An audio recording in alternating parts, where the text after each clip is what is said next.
الحمد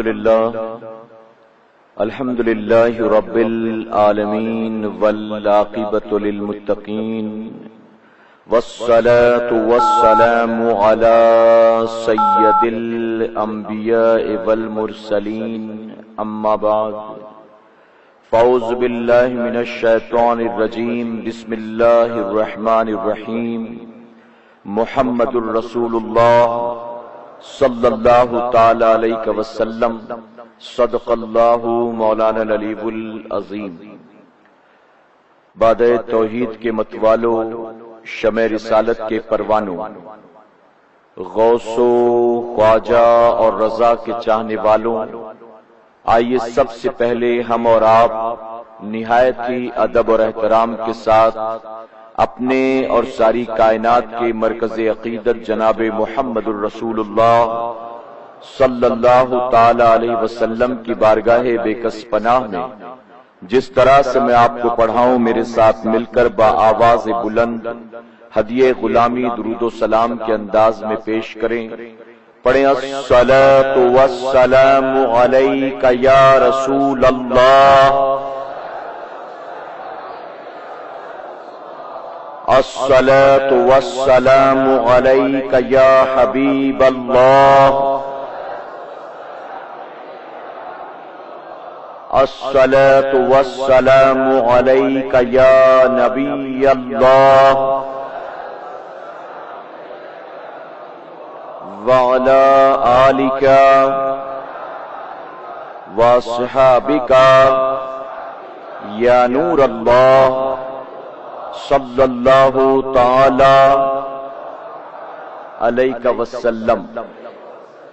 رب کعبہ کی بارگاہ میں دعا ہے، مولا اپنے حبیب صاحب لولاک صلی اللہ تعالی علیہ وسلم کے صدق و فعل ہم تمام حاضرین اور سامعین کو تو ماہ رمضان المبارک کے فیوز و برکات سے بھرپور مالا مال فرما۔ یا الہ العالمین، اس رحمت والے عشرے کے جانے سے پہلے ہم گنہگاروں سیاہکاروں کو، ہمارے والدین کو اور ہمارے اہل و عیال کو بخش کر جنت نصیب فرما، اور خیر و عافیت کے ساتھ مغفرت والا اور جہنم سے رہائی والا عشرہ ہمیں نصیب فرما۔ میرے پیارے آقا علیہ الصلوۃ والتسلیم کے پیردیوانوں، ماہ رمضان المبارک اپنی برکتوں کو لٹاتا ہوا پوری تیزی کے ساتھ ہمارے اور آپ کے سامنے سے گزر رہا ہے۔ اللہ رب العزت کا بے پناہ کرم اور احسان ہے کہ اس نے ہمیں اور آپ کو اپنے فضل و کرم سے ایک مرتبہ پھر سے یہ برکت والا مہینہ نصیب فرمایا کہ میرے پیارے آقا علیہ الصلوۃ والتسلیم کے پیردیوانوں، یہ مہینہ ہم گناہگاروں سیاہکاروں کی بخشش کا سامان لے کر آتا ہے۔ ہم جیسے وہ لوگ جو غافل ہیں، جو عبادتوں سے دور ہیں، جو قرآن و سنت سے دور ہیں، یہ مبارک مہینہ ان کے دلوں میں نیکیوں کا جذبہ پیدا کرتا ہے، اور وہ جو 11 مہینے بھی مساجد سے دور رہتے ہیں، رب تبارک تعالیٰ انہیں بھی اس مبارک مہینے میں مسجدوں میں آنے کی توفیق عطا فرماتا ہے۔ میرے پیارے آقا علیہ الصلوۃ والتسلیم کے پیردیوانوں، تو یہ بڑی عظمت و برکت والا مہینہ ہے۔ رب تبارک تعالیٰ کا بے پناہ کرم اور احسان کہ اس نے ہمیں اور آپ کو یہ مہینہ عطا فرمایا، اور اسی کے ساتھ ساتھ اس نے ہمیں اور آپ کو روزے رکھنے کی اور نماز تراویح پڑھنے کی توفیق بھی عطا فرمایا ہے۔ دنیا میں رہنے والے تمام مسلمانوں کو ماہ رمضان ملتا ہے، لیکن ہر کسی کو اس مہینے کے احترام و ادب کی توفیق نہیں ملتی ہے۔ ہر کوئی روزہ نہیں رکھتا، ہر کوئی نہ نماز پنجگانہ کی پابندی کرتا ہے، نہ تراویح کی پابندی کرتا ہے، لیکن ہم اور آپ اگر یہ کر رہے ہیں تو اس میں ہمارا کوئی کمال نہیں ہے، بلکہ اللہ کا کرم ہے کہ اس نے ہمیں توفیق عطا فرمایا ہے۔ میرے پیارے آقا علیہ الصلوۃ والتسلیم کے پیردیوانوں، پچھلے ہفتہ وار اجتماع میں آپ نے امیر سنی دعوت اسلامی سے حضور اکرم صلی اللہ علیہ وسلم ماہ رمضان کس طرح سے گزارا کرتے تھے، اس کے حوالے سے بڑی ہی تفصیلی اور بڑی مفید گفتگو سماعت کی ہے۔ اس کے بعد فقیر نے ماہ رمضان کے فیوز و برکات کے حوالے سے کچھ معروضات آپ کے گوش گزار کیے تھے۔ آج میرے پیارے آقا علیہ الصلوۃ والتسلیم کے پیروانوں، ہم اور آپ ام المومنین حضرت خدیجہ الکبریٰ رضی اللہ تعالیٰ عنہا کو خراج عقیدت پیش کریں گے، اور اس کی وجہ یہ ہے کہ اس ماہ مبارک میں بہت سی بابرکت تاریخیں بھی آیا کرتی ہیں۔ کچھ تاریخیں گزر گئی ہیں، کچھ تاریخیں آنے والی ہیں، تو وقتاً فوقتاً ہمارے مرکز پر ہم ان تاریخوں کے حوالے سے بھی گفتگو کرتے ہیں اور لوگوں کو آگاہ کرتے ہیں، لوگوں کو ہم بتاتے ہیں کہ ہمیں ان تاریخوں کو بھی ضرور منانا چاہیے۔ اور وہ لوگ جنہوں نے اسلام کو صحیح سلامت ہم تک پہنچانے کے لیے قربانیاں پیش کی ہیں اور اللہ کی رضا کے لیے اپنا سب کچھ قربان کر دیا، ہمیں چاہیے کہ ہم ضرور انہیں خراج عقیدت پیش کیا کریں۔ ہم احسان فراموشوں میں سے نہیں ہیں، بلکہ جنہوں نے اسلام کو ہم تک پہنچانے کے لیے قربانیاں دی ہیں، الحمدللہ ہم اہل سنت والجماعت کے لوگ ان کا احسان ہمیشہ یاد رکھتے ہیں، اور یہی وجہ تو ہے کہ اہل سنت والجماعت کے لوگ صحابہ کی بھی تاریخیں مناتے ہیں اور اولیاء کرام کی بھی تاریخیں منایا کرتے ہیں۔ میرے پیارے آقا علیہ الصلوۃ والتسلیم کے پیروانوں، 10 رمضان المبارک کی تاریخ یہ ام المومنین حضرت خدیجہ الکبریٰ رضی اللہ تعالیٰ کی تاریخ وصال ہے۔ میں سب سے پہلے آپ کی تاریخ بیان کرنا چاہوں گا اور اس کے بعد پھر فضائل کی طرف چلوں گا انشاءاللہ، اور اسی کے ساتھ ساتھ پھر ان کی قربانیوں کا اور ان کے عشق رسول کا بھی واقعہ انشاءاللہ آپ کے سامنے پیش کیا جائے گا۔ میرے پیارے آقا علیہ الصلوۃ والتسلیم کے پیروانوں، مکے کے بہت ہی معزز گھرانے کی آپ بیٹی تھی۔ آپ کے والد کا نام خویلد ہے، جو مکے کے بہت بڑے دولت مند شخص تھے۔ قبیلہ بنو قریش سے آپ کا تعلق ہے۔ اللہ رب العزت نے دولت بھی عطا فرمایا تھا، عزت بھی عطا فرمایا تھا۔ آپ کے شوہر اور آپ کے والد ایک مرتبہ جنگ میں تشریف لے گئے تھے، اور اسی جنگ میں وہ دونوں جو ہے قتل کر دیے گئے، یعنی باپ کا سایہ بھی سر سے اٹھ گیا، اور آپ شوہر کی موت کے بعد بیوہ بھی ہو گئی۔ فرمایا گیا کہ اس کے بعد مکے میں آپ تنہائی میں زندگی گزارنے لگی، چونکہ والد کا بہت بڑا کاروبار تھا اور آپ کے گھر میں کوئی اور نہیں تھا کہ جو اس کاروبار کو سنبھالنے میں آپ کی مدد کرتا۔ تو والد کے انتقال کے بعد ساری ذمہ داریاں آپ کے کاندھوں پر آ گئی۔ آپ پڑھی لکھی تھی، آپ بہت ذہین تھی، بہت عقل مند تھی، آپ کو اللہ رب العزت نے بہت سا تجربہ بھی عطا فرمایا تھا، یعنی والد کے کاروبار میں آپ وقتاً فوقتاً ان کی مدد کرتی تھی، اور اس مدد کی بنیاد آپ کو کاروبار کی بھی اچھی خاصی نالج اور ایکسپیرینس تھا۔ والد کا سایہ جب سر سے اٹھ گیا تو تمام کاروبار کی ذمہ داریاں آپ کے کاندھوں پر آ گئی۔ آپ نے والد کی غیر موجودگی میں اور کسی بھی محرم کی غیر موجودگی میں کاروبار کو سنبھالنا شروع کیا۔ چونکہ بہت ہی عقل مند و ذہین تھی، تو آپ کے والد نے کاروبار کو جہاں چھوڑا تھا، آپ کی عقل کی بنیاد اللہ نے اس کاروبار میں مزید ترقی عطا فرما دیا ہے۔ یعنی والد کے موت کے بعد یہ نہیں کہ کاروبار زوال کی طرف چلا جائے، بلکہ ترقی کرنے لگ گیا۔ اور عالم یہ تھا کہ جب آپ کا مال تجارت ملک شام و بصرہ کی مارکیٹ میں جاتا، وہاں کے بازاروں میں جاتا، تو بڑے بڑے تاجر انتظار کرتے تھے کہ ہم اس وقت تک کسی سے بھی سودا نہیں کریں گے، اس وقت تک ہم کسی کا بھی مال نہیں خریدیں گے جب تک کہ حضرت خدیجہ کا مال ہم نہ دیکھ لیں کہ ان کا مال ہاتھ لگا تو ہم اس کا سودا کریں گے، اور اگر وہ نہ ملا تو کہیں اور سودا کریں گے۔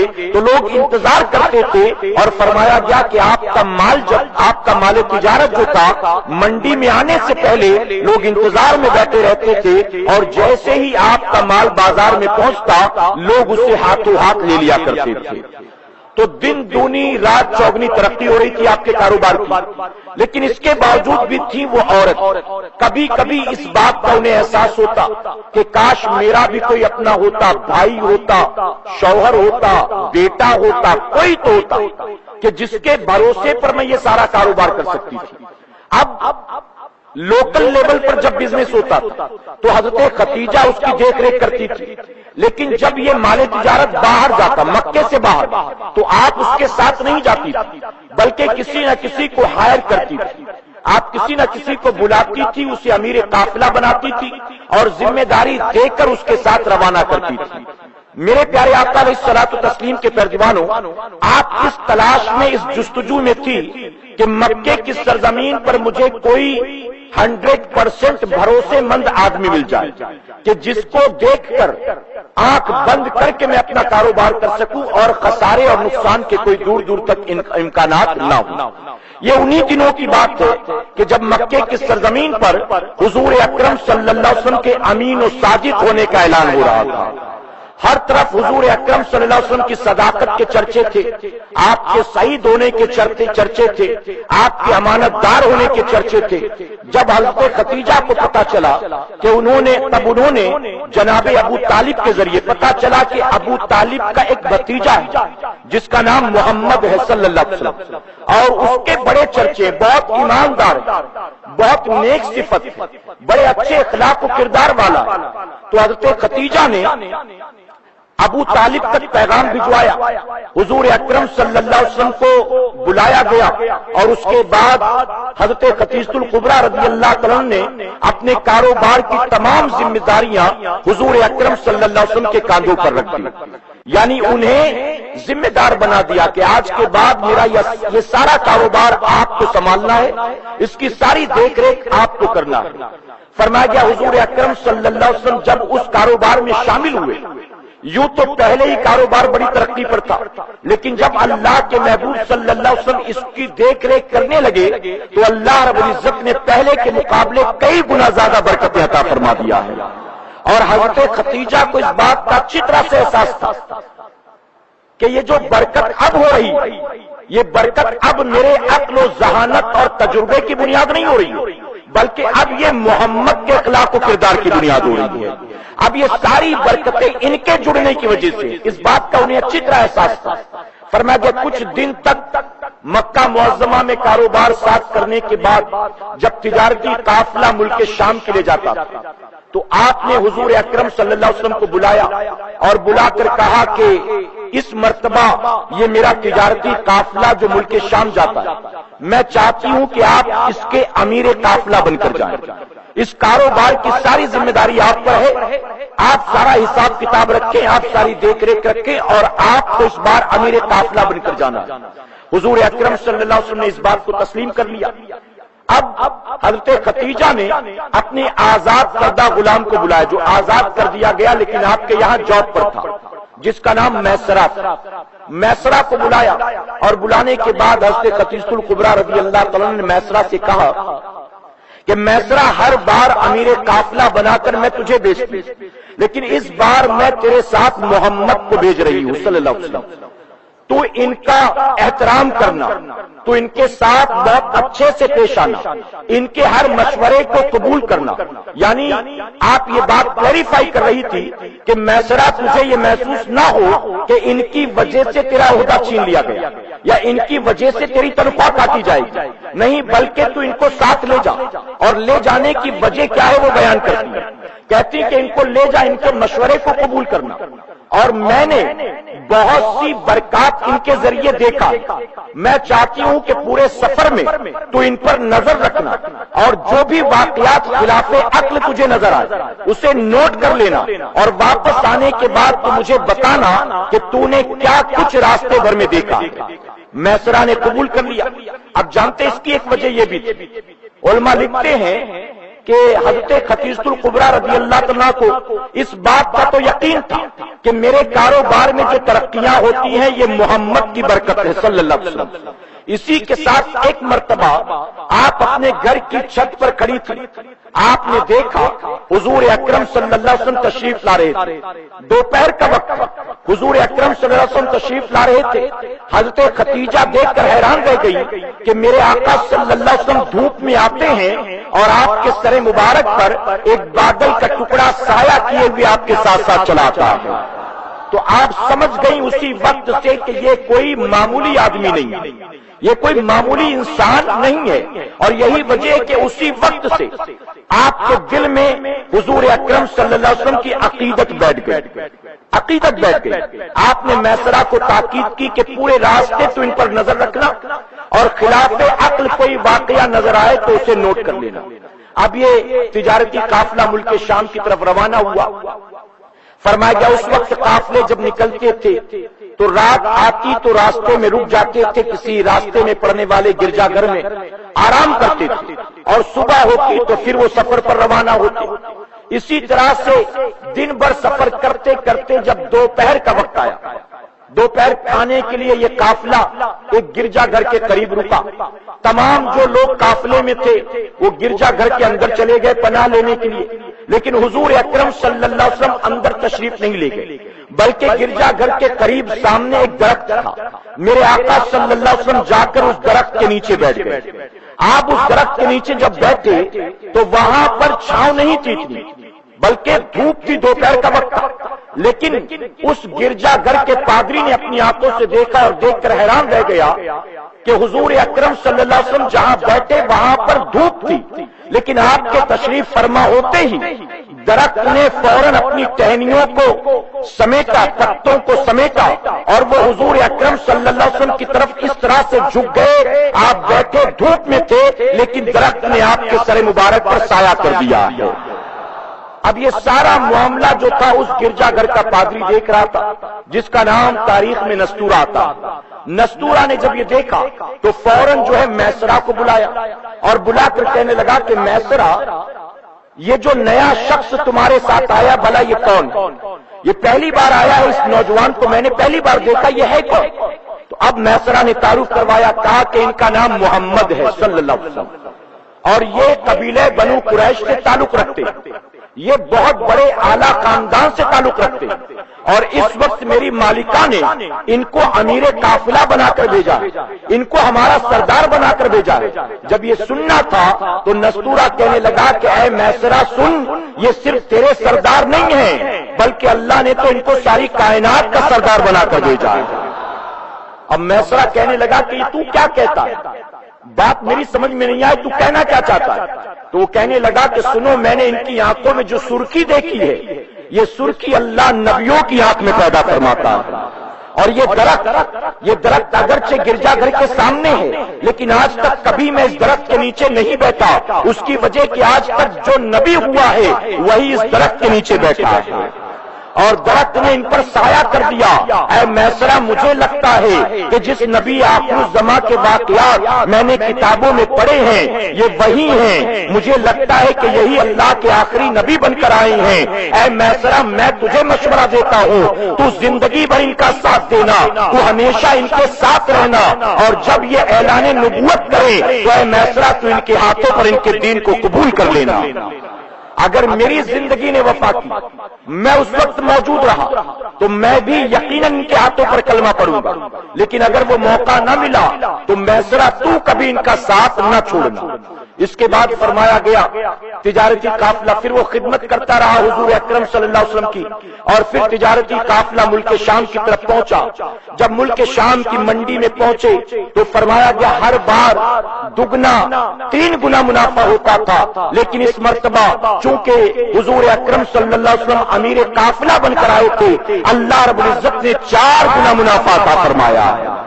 سارے قافلے والے خوش تھے اور ہر کوئی تسلیم کر رہا تھا کہ ہم تو آ چکے ہیں، اس سے پہلے کئی بار اتنا منافع کبھی نہ ہوا، اگر اس بار یہ منافع ہوا ہے تو یقیناً یہ محمد کے قدموں کی برکت ہے صلی اللہ علیہ وسلم، یہ ان کی سرداری کی، ان کی امیری کی برکت ہے. ہر کوئی تسلیم کر رہا تھا اور ہر کوئی بڑے ادب و احترام کے ساتھ پیش آ رہا تھا. سارا مال تجارت بیچنے کے بعد جب یہ واپس لوٹے، پورا قافلہ آ رہا تھا، لیکن مکہ معظمہ کی سرحد میں داخل ہونے سے پہلے قافلے والوں نے مشورہ کیا کہ ہم سب کی رائے یہ ہے کہ اس مرتبہ جو کاروبار میں منافع ہوا اس کی خوشخبری ہماری مالکہ کو کوئی اور نہ دے، بلکہ جو ہمارے امیر ہیں وہ جا کر خوشخبری سنائیں گے. جو ہمارے سردار ہیں وہ خوشخبری سنائیں گے. سب نے متفق ہو کر فیصلہ کیا. اب حضور اکرم صلی اللہ علیہ وسلم ان کی رائے پر آگے بڑھے. اب یہاں پر ایک بات بتانا ضروری سمجھتا ہوں کہ تمام قافلے والوں نے متفق ہو کر یہ فیصلہ کیا کہ ہم چاہتے ہیں کہ آپ ہمارے سردار ہیں, آپ جا کر خوشخبری دیں کہ اس مرتبہ کاروبار کتنی ترقی کر لے گیا. میرے پیارے آقا کے پیروانوں, سب کے مشورے پر میرے آقا آگے بڑھے ہیں, خود نہیں بڑھ گئے کہ چلو جا کر میں سارا کریڈٹ لے لیتا ہوں یا میں سارا سیرا اپنے سر باندھ لیتا ہوں. نہیں, یہ ہماری اور آپ کی فطرت ہوتی ہے کہ کرے کوئی اور اس کا کریڈٹ کوئی اور لیتا گھوم رہا ہو, کریڈٹ لیتا کوئی اور گھوم رہا ہو کہ دیکھیے میں نے یہ کر دیا, ہمارے یہاں پر درس ہو رہا ہے, ہمارے یہاں قافلے نکل رہے ہیں, ہمارے یہاں اجتماع ہو رہا ہے. اب آپ کتنے قافلے میں گئے, آپ کتنا درس دے رہے ہو, آپ اجتماع میں پہنچتے ہو کہ نہیں پہنچتے, یہ کون پوچھتا ہے؟ بس بتاتے ہیں کہ یہ ہو رہا ہے, یہ ہو رہا ہے, یہ چل رہا ہے, تو کرتا کوئی اور ہے, کریڈٹ کوئی اور لے جاتا ہے. لیکن وہاں یہ معاملہ نہیں تھا, بلکہ سب نے مشورہ کیا. حضور اکرم صلی اللہ علیہ وسلم نے اپنے گھوڑے کو ایڑ لگایا اور تیزی سے مکہ معظمہ کی سرحد میں داخل ہوئے. یہاں حضرت خدیجہ الکبریٰ رضی اللہ عنہا اپنے محل کی چھت پر کھڑی قافلے کے آنے کا انتظار کر رہی تھی. آپ جانتی تھی کہ آج میرے کیلکولیشن کے اعتبار سے آج میرا قافلہ واپس آنا چاہیے. آپ محل کی چھت پر تھی. آپ خود فرماتی ہیں کہ میں نے دیکھا ایک گھڑ سوار جو تھا تیزی کے ساتھ مکے کی سرحد میں داخل ہوا. اس کا چہرہ تو نظر نہیں آتا تھا, البتہ یہ محسوس ہوتا تھا کہ چودھری کا چاند جو ہے وہ گھوڑے پر سوار ہو کر تیزی سے چلا رہا ہے.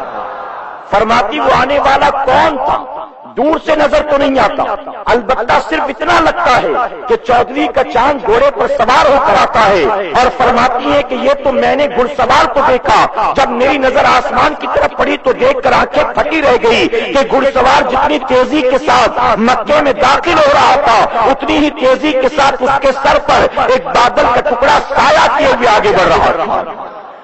اب فرماتی ہے کہ جب وہ گھڑ سوار قریب آیا تو میری حیرت کی انتہا نہ رہی. وہ کوئی اور نہیں تھا بلکہ تو محمد تھے صلی اللہ علیہ وسلم. فرماتی ہے کہ وہ اندر تشریف لائے, میں چھت سے نیچے اتر کر آئی, میں نے آ کر ملاقات کی. اس کے بعد میں نے سنا کہ کاروبار میں کتنا منافع ہوا. اب یہاں پر فرمایا گیا میرے پیارے آقا علیہ الصلوۃ والتسلیم کے پیروانوں, آپ کی عقیدتیں جو تھی یہ ساری چیزیں دیکھ کر دن بدن بڑھتی چلی جا رہی تھی. اس کے بعد تجارتی قافلہ بھی آ گیا, میسرہ نے بھی آ کر تمام واقعات بیان کیے. اب حضرت خدیجہ الکبریٰ رضی اللہ عنہا کو یقین ہو گیا کہ یہ معمولی بشر بن کر پیدا نہیں ہوئے بلکہ اللہ نے انہیں امام الانبیاء بنا کر پیدا فرمایا ہے. یقیناً یہی اللہ کے آخری نبی. اب عقیدت و محبت کی انتہا نہ رہی. فرمایا گیا کچھ دن چلتا رہا. اس کے بعد حضرت خدیجہ الکبریٰ رضی اللہ عنہا کی ایک سہیلی جن کا نام نفیسہ تھا, انہوں نے مشورہ دیا کہ اے خدیجہ, آپ کو دور دراز سے بڑے رشتوں کے پیغام آتے ہیں, سرمایہ داروں کے, سرداروں کے, سردار کے بیٹوں کے, بادشاہوں کے, بادشاہ زادوں کے. میرا مشورہ یہ ہے کہ آپ کوئی مناسب رشتہ دیکھ کر نکاح کیوں نہیں کر لیتے؟ آپ کو نکاح کر لینا چاہیے. اب چونکہ پہلے 2 مرتبہ بیوہ ہو چکی تھی اس لیے نکاح کا کوئی ارادہ نہیں تھا. لیکن جب سہیلی نفیسہ نے مشورہ دیا تو فرمایا گیا حضرت خدیجہ الکبریٰ رضی اللہ عنہا نے بھی ارادہ کر لیا نکاح کرنے کا. اب آپ نے اپنی سہیلی نفیسہ سے کہا کہ مجھے کوئی رشتہ مناسب نہیں لگتا سوائے محمد کے صلی اللہ علیہ وسلم. میں چاہتی ہوں کہ محمد اگر مجھے قبول کر لے تو ان کا احسان ہوگا, ان کا کرم ہوگا. اب نفیسہ کے ذریعے حضور صلی اللہ علیہ وسلم تک پیغام پہنچایا گیا. حضور اکرم صلی اللہ علیہ وسلم فرماتے ہیں کہ اس کا فیصلہ میرے چچا جناب ابو طالب لیں گے. اب ابو طالب کے پاس پیغام پہنچایا گیا. اب چونکہ عمر میں بڑا فرق تھا, حضور اکرم صلی اللہ علیہ وسلم کی عمر مبارک جو تھی وہ 25 سال تھی. حضرت خدیجہ الکبریٰ رضی اللہ عنہا آپ 40 سالہ عورت تھی. اسی طرح سے آپ بیوہ تھی, حضور صلی اللہ علیہ وسلم کنوارے تھے. اس لیے جناب ابو طالب نے فوراً فیصلہ نہ کر دیا, مال و دولت کو دیکھ کر فوراً قبول نہ کیا, بلکہ آپ نے بھی خاندان والوں کو جمع کیا, ان کے ساتھ مشورہ کیا. ہر کسی نے متفق ہو کر کہا کہ ہمارے بھتیجے محمد کے لیے خدیجہ سے بہتر رشتہ نہیں ہو سکتا. اس کی وجہ یہ ہے کہ لوگ مکے میں انہیں امین و صادق کہتے ہیں, انہیں طیب و طاہر کہتے ہیں, انہیں سعید کہتے ہیں, اور خدیجہ کو بھی لوگ طاہرہ کے نام سے یاد کرتے ہیں. بڑی پاکیزہ نیک اخلاق اعلیٰ کردار کی مالکہ، یقیناً ان سے بہتر رشتہ نہیں ہو سکتا۔ تو سب نے متفق ہو کر یہ فیصلہ کیا کہ حضور اکرم صلی اللہ علیہ وسلم کا نکاح حضرت خدیجہ الکبریٰ رضی اللہ عنہا سے ہو جانا چاہیے۔ میرے پیارے آقا علیہ الصلوۃ والتسلیم کے ترجمانوں، فرمایا گیا نکاح کی تاریخ طے کر لی گئی۔ حضور اکرم صلی اللہ علیہ وسلم کی طرف سے ان کے خاندان والے جناب ابو طالب اور دیگر تمام لوگ، اور اسی کے ساتھ حضرت خدیجہ الکبریٰ رضی اللہ عنہا کی طرف سے جو ان کے خاندان کے افراد تھے، ورقہ بن نوفل اور دیگر لوگ، وہ شریک ہوئے۔ جناب ابو طالب نے خطبہ پڑھا نکاح کا، اور اس کے بعد نکاح کرا دیا گیا۔ نکاح جب ہوا میرے پیارے آقا علیہ الصلوۃ والتسلیم کے ترجمانوں، تو چاروں طرف ایک ہنگامہ تھا۔ وہ لوگ جو خاص کر کے حسد رکھتے تھے حضرت خدیجہ الکبریٰ رضی اللہ عنہا سے، یا جو حسد رکھتے تھے حضور اکرم صلی اللہ علیہ وسلم سے، جنہوں نے پیغام بھیجا تھا اور حضرت خدیجہ نے اسے ریجیکٹ کر دیا تھا، انہوں نے حسد کی بنیاد یہ بات عام کر دی کہ خدیجہ کو اللہ نے دولت سے بہت نوازا، خدیجہ کو کیا محمد سے زیادہ کوئی مفلس آدمی نہیں ملا معاذ اللہ؟ کیا ان سے زیادہ کوئی غریب آدمی نہیں ملا معاذ اللہ؟ خدیجہ کے پاس تو بہت سرمایہ، لیکن محمد کے پاس تو کچھ بھی نہیں ہے صلی اللہ علیہ وسلم۔ خدیجہ کو محمد میں کون سی خوبی نظر آئی؟ کیا ضرورت تھی ان سے نکاح کرنے؟ کس طرح کی افواہیں چاروں طرف پھیلنے لگی؟ حضرت خدیجہ الکبریٰ نے سنا تو آپ کو بڑا افسوس ہوا، بڑا ملال ہوا، بڑا افسوس۔ اور لوگ یہ بھی کہہ رہے تھے کہ ابو طالب نے اپنے بھتیجے کا نکاح جان بوجھ کر خدیجہ سے کرایا، کیونکہ خدیجہ کے پاس بڑی مال و دولت تھی۔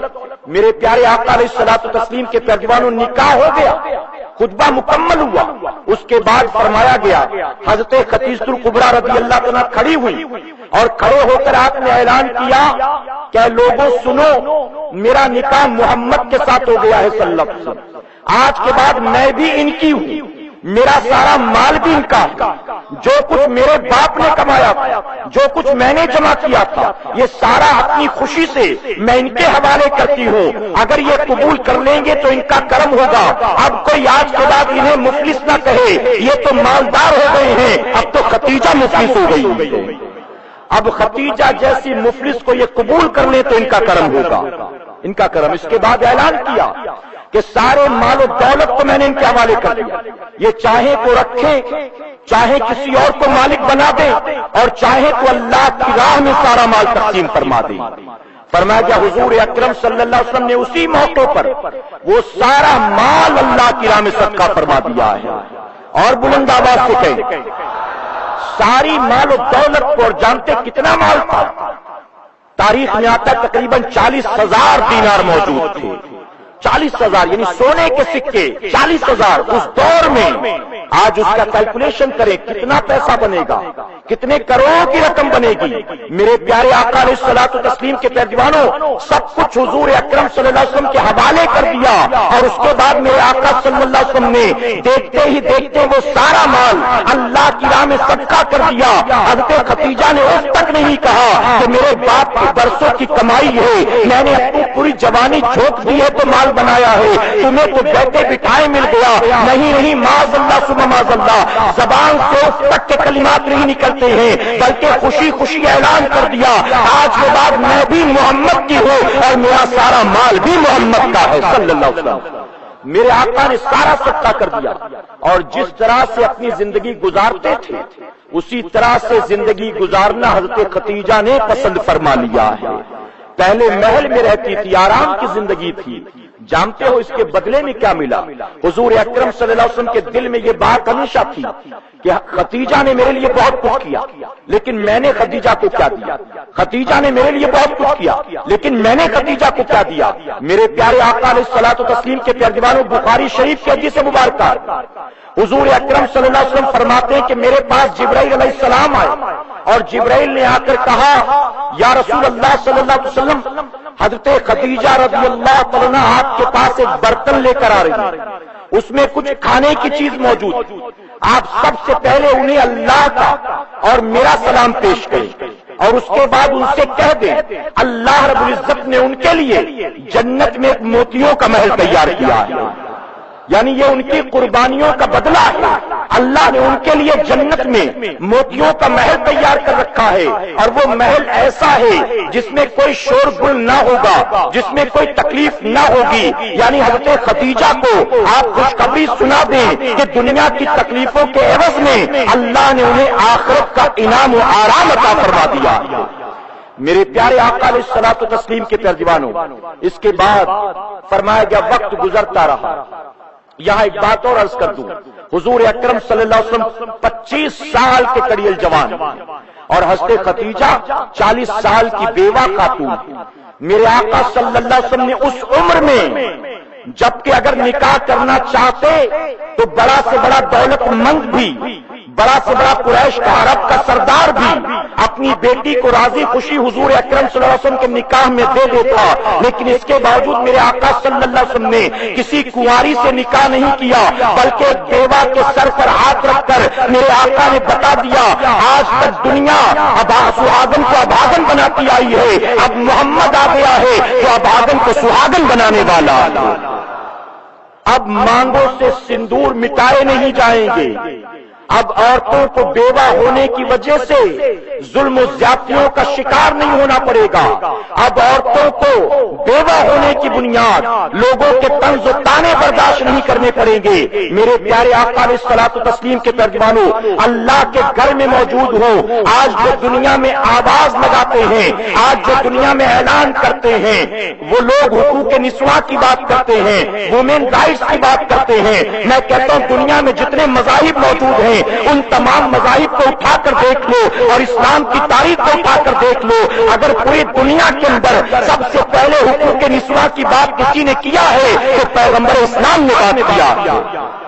اگر وومن رائٹس کی بات کسی نے کی ہے، آج مسلمان عورتوں کو ان کا حق دلانے کی بات ہو رہی ہے۔ ارے وہ جو پوری عمر گزر گئی اپنی بیوی کا حق ادا نہ کر سکی، وہ جو پوری عمر گزر گئی اپنی بہن بیٹی کا حق ادا نہ کر سکی، وہ لوگ جو دوسروں کو حق دلانے کی بات کرتے ہیں، میں ذمہ داری سے کہتا ہوں اگر ان کے گھروں میں جھانک کر دیکھا جائے تو ان کی اپنی بوڑھی مائیں بھی ان سے خوش نہیں ہوں گی، ان کی اپنی بیویاں بھی ان سے خوش نہیں ہوں گی، انہوں نے اب تک اپنی بیٹی اور بہن کے حق بھی ادا نہیں کیے ہوں گے، تو مسلمان عورتوں کو حق دلانے کی بات کرتے ہیں۔ اے سرکار مدینہ علیہ الصلوۃ والتسلیم کے ترجمانوں، ہندوستان کی سرزمین پر عورتوں پر جو ظلم و زیادتی کل ہوا کرتی تھی، کیا ہم نے اسکول میں وہ تاریخ نہیں پڑھا ہے؟ ستی پرتھا کے بارے میں کیا ہمیں معلوم نہیں ہے؟ اے سرکار مدینہ علیہ الصلوۃ والتسلیم کے ترجمانوں، وومن رائٹس کی بات آج لوگ کرتے ہیں، لیکن میں کہتا ہوں یہ راستہ تمہیں سب سے پہلے دکھایا کس نے ہے؟ یقیناً بعد میں لوگوں نے آواز بلند کی ہے، لیکن سب سے پہلے یہ آواز اٹھایا اگر عرب کی سرزمین پر کسی نے ہے تو جناب محمد رسول اللہ صلی اللہ علیہ وسلم نے ہے۔ میرے پیارے آقا علیہ الصلوۃ والتسلیم کے ترجمانوں، یہ اس دور کی بات ہے جب بچیوں کو جینے کا حق حاصل نہیں تھا، کسی کے گھر بیٹا پیدا ہوتا تو وہ اسے پروان چڑھاتے تھے، لیکن بیٹی پیدا ہوتی تو باپ خود اپنی بیٹی کا گلا گھونٹ دیتا تھا، اسے زندہ لے جا کر صحرا میں دفن کر دیتا تھا۔ لوگ بیٹوں کا باپ ہونے میں تو فخر محسوس کرتے تھے، لیکن بیٹیوں کا باپ ہونا سب سے بڑی شرم کی بات تھی، سب سے بڑی بے غیرتی کی بات تھی، اور یہی وجہ ہے کہ عرب والے خوشی خوشی اپنی بچیوں کو دن رات زندہ دفن کر رہے تھے۔ اس وقت اگر ان بچیوں کو زندگی کسی نے دی ہے تو کسی اور نے نہیں دیا ہے، بلکہ پیغمبر اسلام نے انہیں جینے کا حق عطا فرمایا۔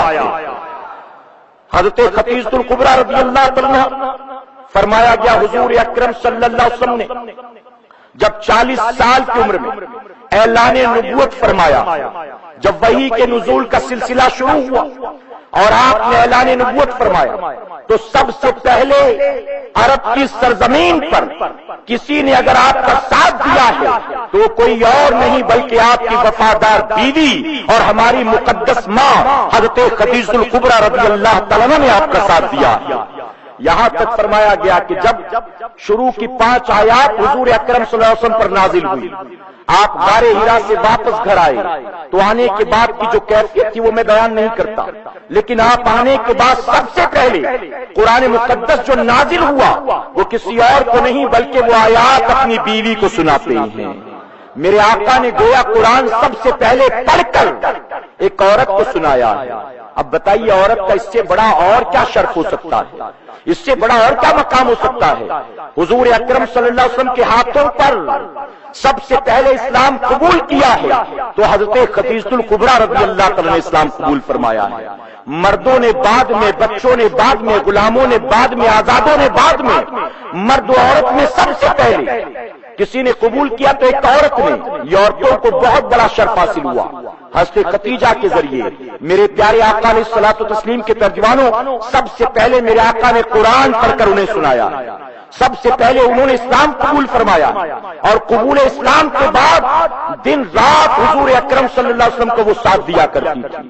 ہر اعتبار سے، مال و دولت ہی نہیں، ہر اعتبار سے آپ نے ساتھ دیا ہے، جسے ہم عام طور پر کہہ سکتے نا، تن من دھن سے چاہنا کسی کو، تن من دھن سے۔ ہم تو دعوے کرتے ہیں تن من دھن کے، لیکن ام المومنین حضرت خدیجہ الکبریٰ رضی اللہ تعالیٰ عنہا نے حضور اکرم صلی اللہ علیہ وسلم سے تن من دھن سے بڑھ کر محبت فرمایا ہے، ہر وقت آپ کا ساتھ دیا۔ جب آپ نے اعلان نبوت فرمایا تو آپ کو شعبہ ابی طالب میں قید کر دیا گیا، 3 سال کی قید تھی، 3 سال کی قید، جہاں لوگوں سے ملنا جلنا، آنا جانا، کھانا پینا سب پر پابندی تھی۔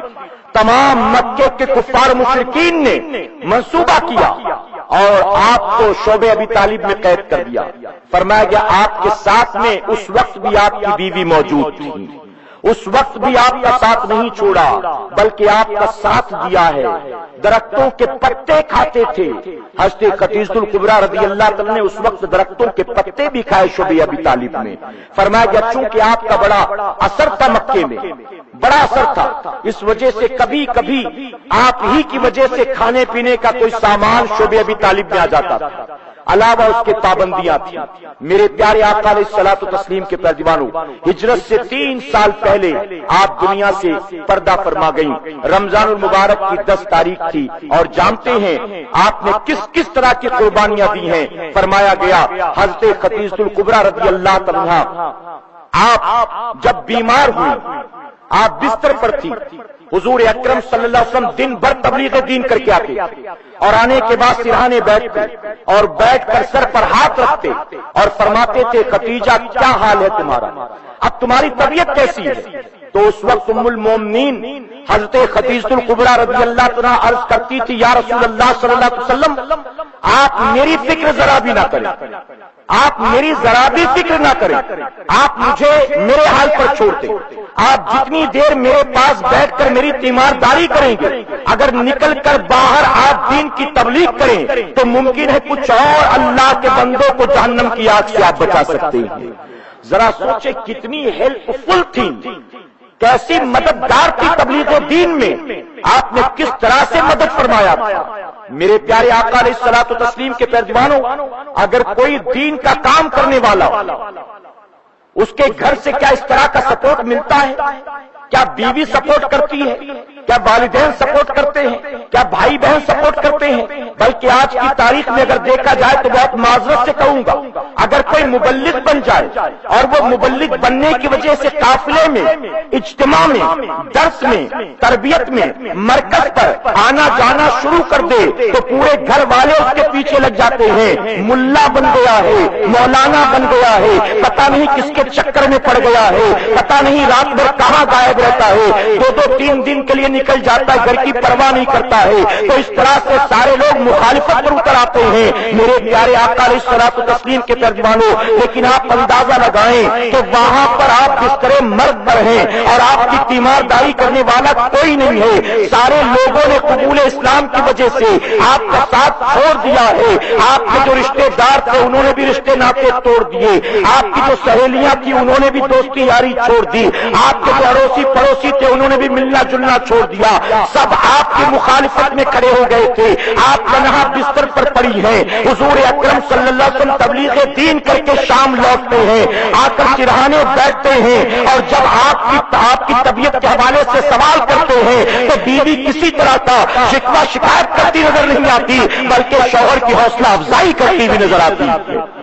آپ دین کی تبلیغ میں محنت کریں، کوشش کریں، آپ میری فکر نہ کریں۔ اور جانتے وہ دن بھی آیا جب آپ کی بیماری بہت زیادہ بڑھ گئی اور لوگوں کو یہ یقین ہو گیا کہ کہ اب خدیجہ کبھی صحت مند نہ ہو سکیں گی، اب شاید وہ بچ نہ سکے، تو لوگوں نے آپ کی اپنی سہیلی نفیسہ کو تیار کیا اور تیار کر کے بھیجا کہ جاؤ، جا کر خدیجہ سے کہہ دو کہ خدیجہ تو نے محمد کا کلمہ پڑھ کر صلی اللہ علیہ وسلم بہت بڑی بھول کی، تو نے ان کی وجہ سے باپ دادا کے دین کو چھوڑ دیا، تو نے ان کی وجہ سے سارے رشتے ناطے توڑ دیے، آج تو بستر مرگ پر ہے، تیری کوئی عیادت کرنے والا نہیں، کل کی تاریخ بھول گئی، تو کتنی سرمایہ دار تھا، تو کتنی آرام کی زندگی جی رہی تھی، تجھے کتنا مال و دولت سے اوپر والے نے نوازا، اب چونکہ وہ اللہ کو نہیں مانتے اس لیے وہ لات و عزا کا نام لیتے۔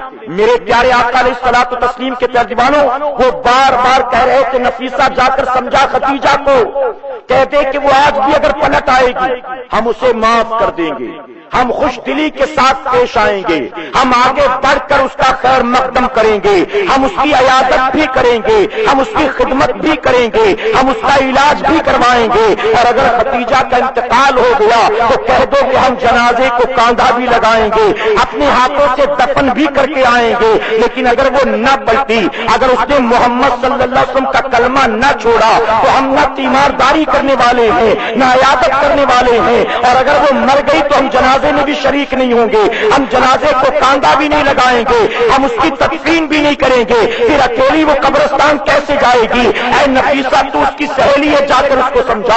فرمایا گیا کہ حضرت نفیسہ آتی اور آنے کے بعد کمرے میں سرہانے بیٹھی اور کہنے لگی کہ اے خدیجہ آخری وقت آ گیا ہے زندگی کا، اب محبت و عقیدت کی بات نہیں ہے، عقل سے کام لے خدیجہ۔ اے خدیجہ مکے والوں نے مجھے وارننگ دے کر بھیجا، مکے والوں نے مجھے تجھے سمجھانے کے لیے بھیجا، اگر آج بھی تو باز نہیں آئی، اگر آج بھی تو انہیں چھوڑ کر واپس نہ پلٹی تو وہ تیرے جنازے کو کاندھا نہیں دیں گے، وہ تجھے قبرستان نہیں لے کر جائیں گے، پھر سوچ کیا ہوگا؟ اکیلے محمد صلی اللہ علیہ وسلم تیرا جنازہ کیسے اٹھائیں گے؟ اکیلے وہ تجھے قبر میں کیسے اتاریں گے؟ آخر کچھ مددگاروں کی ضرورت تو ہوگی، اگر تو نہیں پلٹی تو کوئی مدد نہیں کرے گا، اور اگر تو پلٹ آئی تو یہ تجھے سر آنکھوں پر بٹھائیں گے، یہ تیری ساری غلطی کو فراموش کر دیں گے۔ خدیجہ آخری وقت میں فیصلہ کر، پلٹا۔ فرمایا گیا حضرت خدیجہ الکبریٰ رضی اللہ عنہا بیماری نے اتنا لاغر و کمزور کر دیا کہ اٹھ کر بستر پر بیٹھنے کی طاقت نہیں تھی، لیکن جب اپنی سہیلی سے جملے سنے فوراً اٹھ کر بیٹھ جاتی ہے اور بیٹھ کر کہتی نفیسہ آخری وقت میں تو مجھے جہنم میں لے جانے کے لیے آئی ہے؟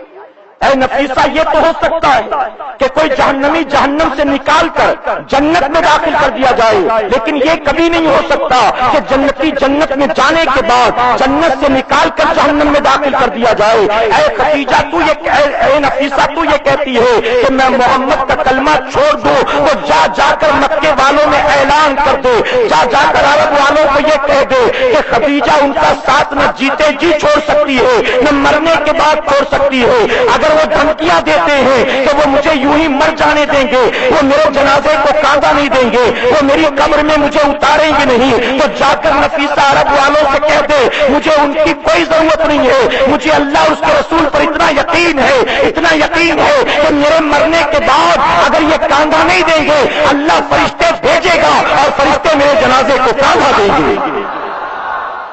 اگر یہ مجھے قبرستان نہیں لے جاتے، مجھے رب کی ذات پر بھروسہ ہے، میرا مولا فرشتے بھیجے گا اور وہ مجھے قبرستان لے کر جائیں گے۔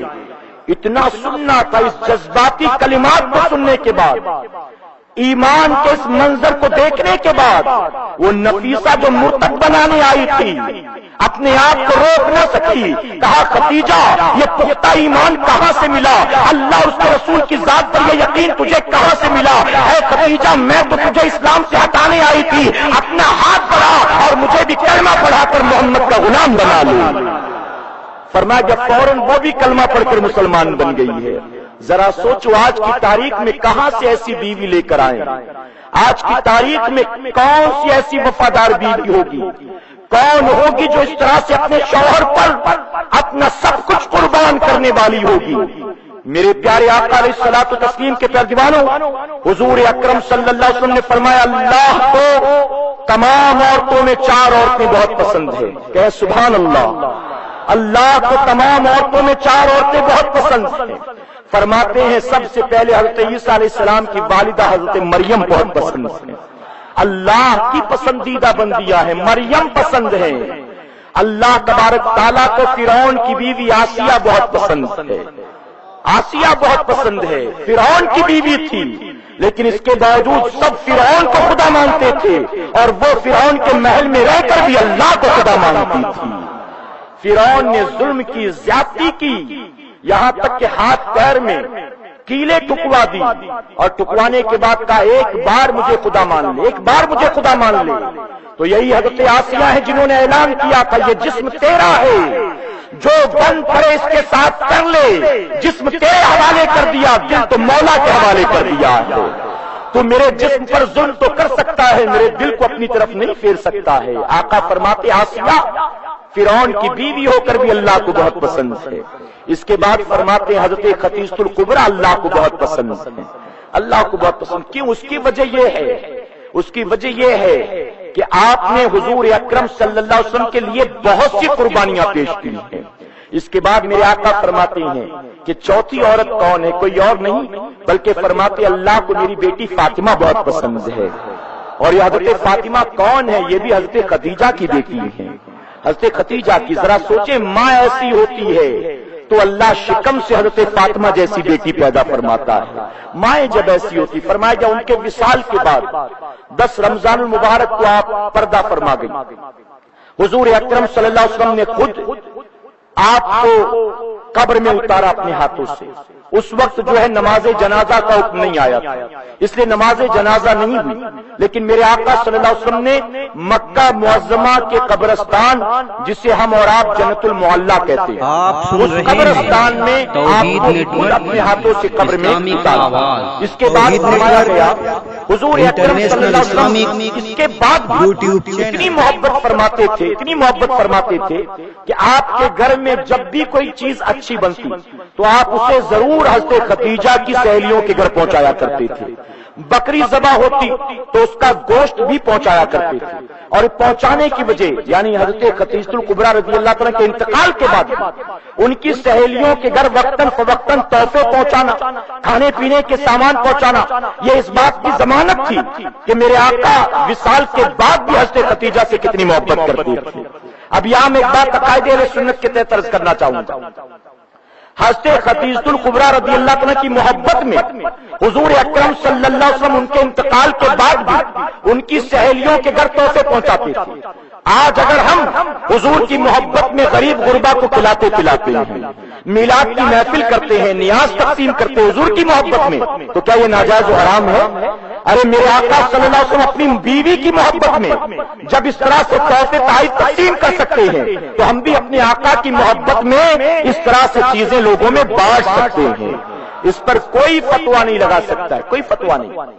حضور اکرم صلی اللہ علیہ وسلم جب اپنی بیویوں کے ساتھ بیٹھتے، جانتے کتنی محبت. آپ جب تک باحیات 40 سال میں نکاح ہوا اور 65 سال کی عمر میں آپ دنیا سے پردہ فرمائی.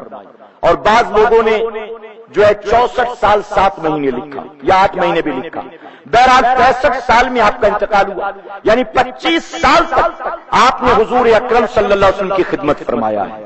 25 سال تک میرے پیارے آقا علیہ الصلوۃ والتسلیم کے پیروانوں، جب تک آپ موجود تھیں حضور اکرم صلی اللہ علیہ وسلم نے دوسرا نکاح نہیں فرمایا. جتنے نکاح آپ نے کیے حضرت خدیجہ الکبریٰ رضی اللہ عنہ کے انتقال کے بعد آپ نے وہ نکاح کیے ہیں.